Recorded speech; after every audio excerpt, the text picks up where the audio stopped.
유튜브로 읽는 박정희 전기 2권 전쟁과 사랑 유경수의 품행.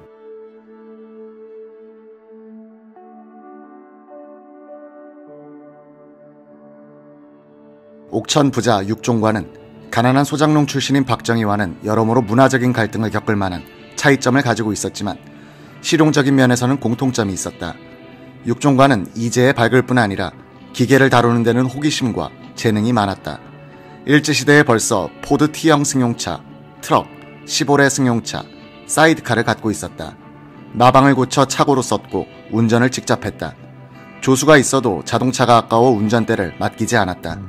자동차가 구덩이에 빠질 때나 타이어에 바람을 넣을 때 조수가 소용될 뿐이었다. 조수가 운전석 옆에서 주인처럼 타고 다니는 판이었다. 육씨는 사진기뿐 아니라 촬영기까지 가지고 다니면서 누에치는 모습을 찍어 집안 식구들에게 상영해주곤 했다. 고물상에서 기계 부속품들을 잔뜩 사가지고 와서 수리하고 기름칠하여 조립하는 것이 취미였다. 그는 대단한 수집벽이 있었다. 여자까지도 수집 대상으로 삼은 셈이다. 서울의 소실집에 살 때는 사발시계와 괴종시계를 수집하기 시작했다. 몇 달 안 가서 그의 방은 고물시계 천지로 변했다. 온 집안에 째깍거리는 소리가 가득해 식구들은 정신이 멍멍하여 잠을 못 이룰 정도였다. 한때는 총기류 수집에 빠졌다. 브라우닝, 윈체스터 등 엽총 30여 정, 권총 10여 정을 수집해놓고 일본인 경찰서장에게 자랑하곤 했다. 경찰서장이 새로 부임해올 때마다 명품을 슬쩍 보여주면서 마음에 드는 것을 물어본 다음 조만간에 선물할 뜻을 내비치곤 했다. 그때부터 서장은 수시로 이 집을 드나들게 되는데 육종관은 인허가 문제나 송사를 청탁하곤 했다. 그는 아들 육인수한테 이런 말을 하기도 했다. 세무서장과 경찰서장한테는 돈을 많이 줘야 한다. 군수한테는 적게 줘도 돼. 힘이 없거든. 군인을 싫어한 육종관이었지만 총기류에 대한 호기심은 6.25 동란 중 재차 발동됐다. 동네 꼬마들에게 현상금을 걸고 야산에 버려진 총기들과 총포탄을 주워오게 했다. M1 소총, 카빈, 따발총이 그의 창고를 메우기 시작했다. 육종관은 개머리판이 없는 총은 나무로 깎아 새로 붙였다. 그런 다음에는 공토에서 시험 사격을 했다. 그리고는 기름종이로 한 정씩 정성 들여 싼 다음 다락방에 올려놓는 것이었다. 이것으로 끝이었다. 육종관이 새로운 수집 대상을 찾아 나서는 그 순간부터 과거의 명품에서는 정을 떼는 것이었다.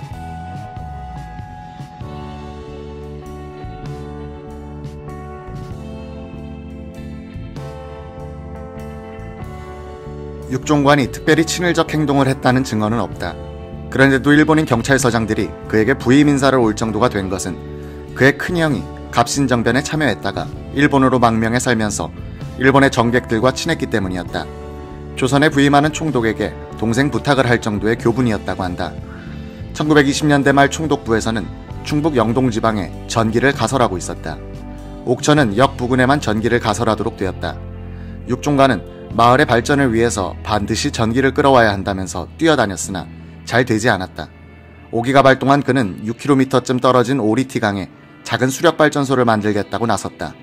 오사카에서 발전기 제작소 사람들을 불러 현지 답사를 시키는 것을 본 총독부에서 손을 들었다.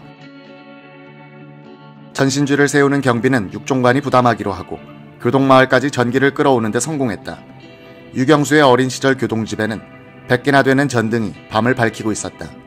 박정희가 태어난 상무리에는 그보다 40여 년이 흐른 1970년대 초에 전기가 들어갔다. 육종관은 집안을 왕국처럼 그리고 회사처럼 운영했다. 그는 소실들을 데려다 놓고 놀고 먹도록 내버려둘 사람이 아니었다. 400석을 생산하는 논밭일을 하는데 소실들은 노동력을 제공해야 했다. 그 자신도 농사일에 참여했다. 장부정리는 유경수의 몫이었다. 보통학교 상급반 시절부터 유경수는 아버지한테 불려가서 장부정리, 편지 대필, 헌돈 다리미질, 고물상에서 가져온 헌 부속품에 기름칠하기 등등의 심부름을 했다. 육종관은 편지에 부디라는 부사를 남발하는 특징이 있었다. 유경수가 아버지 부디가 또 나와요 라고 하면 육종관은 그냥 받았어 라고 하는 것이었다. 어느새 유경수는 18명이나 되는 육종관의 자녀들 가운데 아버지의 총애와 신뢰를 독차지하는 아이가 됐다. 아버지의 보좌관 역할을 하게 된 것이다. 어린 시절 유경수는 차분하고 침착하며 자존심이 강했다. 4살 아래인 유계수는 활달하고 상하를 막론하고 직언을 서슴지 않는 아이였다. 그녀의 눈에 비친 언니. 같은 부모 밑에서 같은 밥을 먹었어도 우리 둘은 성격이 그렇게 다를 수 없었어요. 언니는 이지적이면서도 인정이 있었지만 상대방이 무슨 사정이 생겨 약속을 어기거나 하면 탁 돌아서 버리는 성격이었습니다. 저는 아버지한테 어리광을 부리거나 떼를 쓰곤 했는데 언니는 그런 약한 모습을 절대로 보이지 않고 그 나이에도 품위를 잃지 않으려고 했어요. 그러니 아버지도 언니를 어려워할 정도였습니다. 각기 어머니가 다른 10여 명의 아이들과 섞여 살면서 유경수는 다른 사람들의 기분을 상하지 않게 하면서 자신의 분수와 품위와 영역을 지키는 훈련을 받고 있었다. 영부인 시절 항상 칼날처럼 긴장된 정신상태를 유지하면서도 기지와 부드러움을 잃지 않았던 유경수의 품행은 이 경쟁사회에서 단련된 것이었다.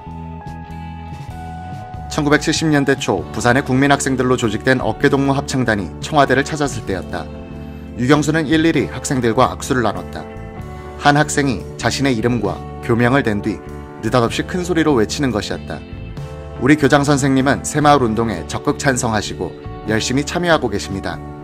유경수는 고개를 약간 돌리더니 학생들을 안내해온 고모 아들 송재관에게 작은 소리로 말했다.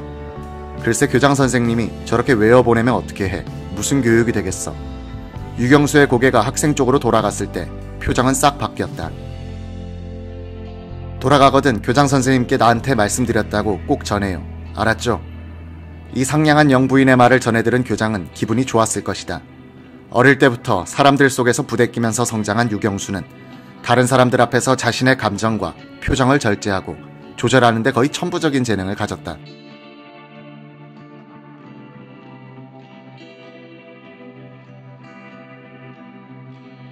유경수는 배화여고 학생 시절 일본으로 단체 수학여행을 가려다가 아버지 육종관의 반대에 부딪힌 적이 있었다. 육종관은 관연한 처녀가 여행이라니 하면서 허락하지 않았다. 유경수는 졸업하기 1년 전에 상급학교로 진학하는 문제로 아버지에게 말을 꺼냈다가 매정하게 거절당했다. 여자가 공부하면 공연이 건방져진다는 것이었다. 유경수는 이불을 뒤집어 쓰고 며칠을 울었다. 유경수의 동생 예수도 퇴짜를 맞았다. 육종관으로서는 18명의 자녀들에 대한 공평한 기준을 양보하고 싶지 않았을 것이다. 남자는 대학까지, 여자는 고등학교까지 교육시킨다는 원칙을 그는 견지했다. 1942년 3월 배화여자 고등보통학교를 졸업한 유경수는 옥천 교동집으로 내려왔다. 작은 아씨라고 불렸던 유경수는 좀처럼 집 바깥을 나가지 않으려고 했다. 육종관은 그런 딸이 대견했던지 금고 열쇠를 맡기고 격리를 보게 했다. 하루는 아버지가 외출하고 난 뒤였다. 어머니 이경령은 돈이 급하게 필요해서 영수를 불렀다. 유경수는 그러나 아버님의 허락 없이는 금고를 열 수 없어요 라고 거절하는 것이었다. 그런 딸이 오히려 미더웠던지 이경령은 영수는 어디 가나 귀염받고 잘 살 거야 라고 말하곤 했다. 넉넉한 집안에 가면 허세 부리지 않고 잘 살 것이고 가난한 집안에 시집 가더라도 초라하지 않게 불평 없이 잘 살 거야. 이 무렵 육종관은 전국의 고물상을 뒤져 값싼 기계류 부속품을 사들인 뒤 기름칠하여 새 기계처럼 조립하는 취미에 빠져 있었다. 이런 식으로 조립한 라디오가 30여 대나 됐다. 아버지가 영수야 이거 닦자 라고 하면 그녀는 아무 말 없이 마루에 앉아 종일 녹을 닦곤 했다. 오빠 6인수의 회고. 아버님께서 아침에 이것을 닦아놓으라고 하시면 종일 그 일만 하는 것이었습니다. 참을성이 대단했습니다. 무엇이나 대충대충 하는 법이 없었습니다. 그러나 유경수가 진정으로 즐겁게 그런 일을 한 것 같지만은 않다. 쌓이는 좌절감을 녹을 닦는 것으로 풀었을 것이다. 유경수는 그런 일에 자학적으로 몰입하기도 했다. 동생 유계수의 증언. 언니는 위장병을 심하게 앓고 있었는데도 우리 식구 중 누구도 알지 못했어요. 아버지가 일을 시키면 아프다는 내색도 하지 않고 시키는 일만 했어요. 하루는 하도 얼굴이 창백해서 아버지가 물었는데도 별일이 없다고 말하는 거예요. 나중에 알았는데 언니는 밥도 못 먹을 정도로 병이 악화돼 있었습니다. 아프다고 일을 중단하기에는 자존심이 허락하지 않은 것이죠. 아버지를 돕는 일이 끝나면 자수를 놓고 어머니와 함께 바느질을 했다. 자수틀 앞에 앉을 때 유경수는 늘 손을 씻고 옷 매무새를 여미는 것이었다. 그녀는 옷도 직접 만들어 입었다. 헌옷을 머슴집에 보낼 때는 꼭 누구한테 준다는 것을 분명히 했다. 아랫사람에게 함부로 대하지 않았기 때문에 오히려 더 어려운 사람이 유경수였다.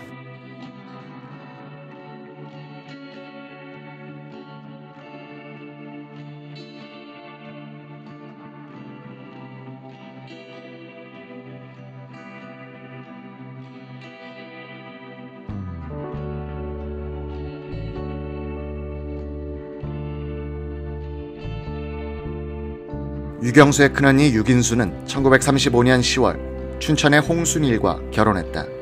그는 춘천고부, 경성제국대학 법문학부를 거쳐 고등문과원 시험 양과에 합격한 후 만주국의 마정국과장, 광복후 강원도 소방청장, 허정, 교통부 장관 비서실장을 지내다가 6.25 동란 때 인민군에 납치돼 행방불명이 됐다. 유긴순, 홍순일 사이에 태어난 장남 홍세표는 외아는 능장을 지냈다. 장녀 은표는 장덕진의 부인, 차녀 소자는 한승수의 부인, 삼녀 정자는 유연상의 부인, 사녀 지자는 주식회사 조원 관광진흥회장 정영삼의 부인, 오녀 재희는 전 대한선주 회장 윤성민의 부인이 된다. 유경수는 1942년 말 만주 신경에 살고 있던 큰언니 유긴순의 집에 갔다가 돌아올 때 3살 배기 정자를 안고 와서 키웠다. 언니가 지자를 낳은 뒤에 산후조리를 도와주러 갔다가 오는 길이었다. 유경수는 정자를 자신의 방에서 데리고 자고 옷도 해 입히면서 친딸처럼 키웠다. 홍정자는 나중에 청와대에서 이모의 개인 비서가 된다. 유경수도 박정희처럼 교사로 1년 반을 재직했다. 1945년 10월 중학교 과정인 옥천공립 여자전수학교에 가사 담당 교사가 된 것이다. 이 학교의 서문과장 송재만은 유경수와 이종 육총관이었는데 육총관의 허락을 받고 유경수를 교사로 추천했던 것이다. 교실 4개, 교사 13명, 학생 수 130명의 학교였다. 유경수가 교사를 그만둔 것은 남자 교사들이 던진 농담에 마음이 상했기 때문이었다. 유경수가 나오지 않자 교장이 사람을 보내 달래고 사과도 했지만 독한 구석이 있는 그녀는 글쎄 내가 안 나가면 아무 일도 없게 되는 것 아니에요 라면서 요지부동이었다. 다시 교동의 작은 아씨로 돌아온 유경수는 춘천에 돌아와서 살고 있던 언니 유긴순의 집에 들렀던 적이 있다. 유긴순의 차녀 홍소자가 기억하는 이모의 모습. 이모가 오셨을 땐 온 식구가 그렇게 좋아할 수 없었습니다. 집안 분위기가 환해지는 거예요. 온화하게 웃으며 조용조용하게 말하는데 사근사근 잔잔한 시냇물 같았어요. 그려 난 그렇게 하는 게 좋아. 가벼운 충청도 사투리로 표정을 지어가면서 말하면 저는 이모가 너무 좋아서 어떤 때는 그런 이모와 내가 함께 손잡고 걷고 있는 게 사실인가 하고 한 번 더 얼굴을 쳐다보기도 했습니다. 강원도 소방청장이던 형부 홍순일, 옆집에 살던 부인이 유경수를 보더니 반했다. 강원도청의 고위간부 부인인 그녀는 남동생을 유경수에게 소개했다. 유경수의 동생 예수할머니에 따르면 언니는 그를 한 번 만난 뒤 별로 적극적인 의사표시가 없었다고 한다. 육종관도 두고 보자고 시간을 끄는데 남자 쪽에서 서울 명륜동에 기와집까지 사뒀고 식모도 데려놓았으니 빨리 식을 올리자고 서둘렀다고 한다. 이 혼담이 오고 갈 때 6.25가 터지고 유경수와 큰언니의 장남 홍세표는 피란의 선발대가 되어 부산 영도로 내려갔다. 훗날 청와대 안주인 시절 유경수는 이런 글을 남겼다. 부산이란 곳은 난생 처음이요. 어느 누구에게도 의지할 수 없는 곳이었다. 혼자서 이곳저곳을 헤매나리다 방이라도 얻고 보니 말로만 듣던 영도섬이었다. 뒤늦게 남아하시겠다던 부모님을 맞이하기 위해 영도에서 막연하게 찾아 헤매며 애타는 초조감과 긴박감 속에서 오로지 국군의 승리만을 기도하며 불안에 쌓여있던 그때 다리 아래로 푸른 바다를 내려다보고만 있던 나에게 인내라는 두 글자가 새로워졌다.